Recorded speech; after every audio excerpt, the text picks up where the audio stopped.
मंत्री जी, आज श्रावस्ती आपका आना हुआ है और 2 दिवसीय प्रवास पे थे और पंचायत प्रतिनिधि सम्मेलन को भी आपने संबोधित किया है। श्रावस्ती आने का मुख्य मुद्दा क्या है और उस पंचायत सम्मेलन का क्या है? भारतीय जनता पार्टी 365 दिन काम करने वाला राजनीतिक दल है।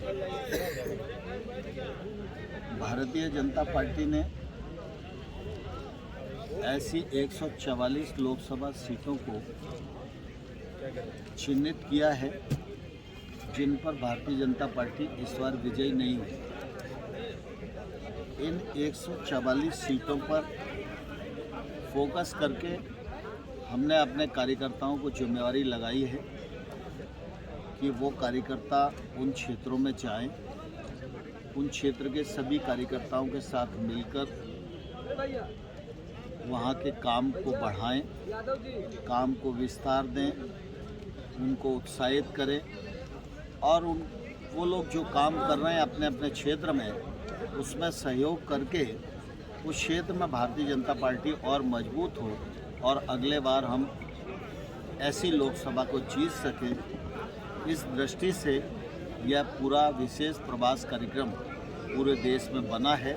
मुझे भी उत्तर प्रदेश में 4 लोकसभा क्षेत्रों में जाना है, जिनमें अंबेडकर नगर और रायबरेली में हो आया हूँ। आज श्रावस्ती में हूँ और अभी एक आध हफ्ते बाद मैं लालगंज में भी आऊँगा। तो कुल मिला के संगठन का व्याप्य बढ़े और भारतीय जनता पार्टी की जीत सुनिश्चित हो, इसी दृष्टिकोण के आधार पर ये प्रवास योजना बनी है। और इस योजना के अंतर्गत जब केंद्रीय मंत्री के प्रवास होते हैं तो हमारे संगठन के लोग उपयुक्त रूप से कार्यक्रम बनाते हैं जिससे किसी की उपस्थिति का पूरा समय का सदुपयोग किया जा सके। जैसा कि आप कृषि मंत्री हैं और पिछले दिनों बाढ़ आई थी, बाढ़ में किसानों को मुआवजा देने की बात की गई थी, लेकिन अभी तक किसानों को मुआवजा नहीं पहुंचा है, क्या कहेंगे इस पे? देखिए, दरअसल क्या है कि स्वाभाविक रूप से यह तराई का क्षेत्र है और यहाँ के किसानों को प्राकृतिक प्रकोप की मार झेलना ही पड़ती है। सामान्यतः अगर आप देखेंगे तो ऐसे नुकसान से बचने के लिए प्रधानमंत्री जी ने प्रधानमंत्री फसल बीमा योजना बनाई है। इस योजना के अंतर्गत अभी तक जहाँ किसानों का नुकसान हुआ है उन किसानों को 1,30,000 करोड़ रुपए मुआवजे की भरपाई के रूप में दिए गए। लेकिन हमारे देश में बहुत सारे किसान ऐसे भी होते हैं जो इंश्योरेंस स्कीम में इंश्योरेंस अपना कराते नहीं। ऐसे किसानों को प्राकृतिक आपदा के समय राज्य की सरकारें SDRF फंड से या RBC से जो सहायता वहाँ के लिए उपयुक्त होती है वो देती है। यहाँ भी बहुत सारे किसानों को राहत मिली है, लेकिन कुछ किसान किसी कारण से रह गए होंगे। तो मैं निश्चित रूप से आज ही मुझे कार्यकर्ताओं ने बताया तो मैं उस मामले में राज्य सरकार से बात करूंगा कि जो बचे हुए किसान हैं उसका क्या कारण है और उनको कब तक राहत राशि हम पहुँचाएं। निकाय चुनाव में OBC आरक्षण को समाप्त किया गया है। तमाम विरोधी दल जैसे समाजवादी पार्टी हैं या मायावती हैं, इसको बीजेपी का मतलब OBC विरोधी बता रही हैं बीजेपी को, क्या कहेंगे इस पर? मैं समझता हूँ कि अखिलेश जी और मायावती जी के बयान पर सिर्फ हंसा ही जा सकता है,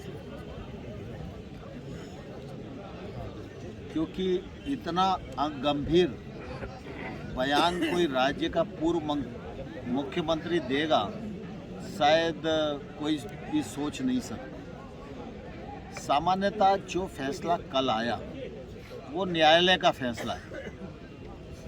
न्यायालय के फैसले पर टिप्पणी करते समय हर एक व्यक्ति ने ध्यान रखना चाहिए और फैसला न्यायालय का है और ये टिप्पणी कर रहे हैं भाजपा के बारे में।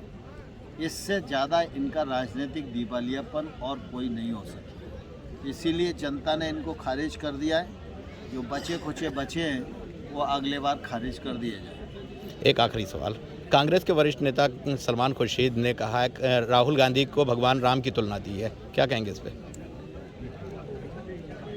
मैं समझता हूँ कि सलमान खुर्शीद किसी से तुलना करें, इसका महत्व इसलिए नहीं है कि न तो सलमान खुर्शीद कोई बड़े मौलवी हैं, ना ही कोई हिंदू धर्म के शास्त्र ज्ञाता है। लेकिन मैं समझता हूँ कि सलमान जी को इस प्रकार की टिप्पणी करने की आवश्यकता नहीं थी।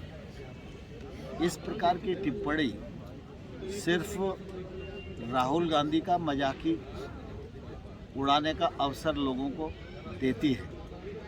जहाँ तक राहुल गांधी का प्रश्न है, मैं सिर्फ यही कहना चाहता हूँ, 20 साल से कांग्रेस के लोग कोशिश कर रहे हैं, वो अब तक तो नेता नहीं बन पाए और आने वाले कल में भी इसकी कोई बहुत संभावनाएं नहीं हैं।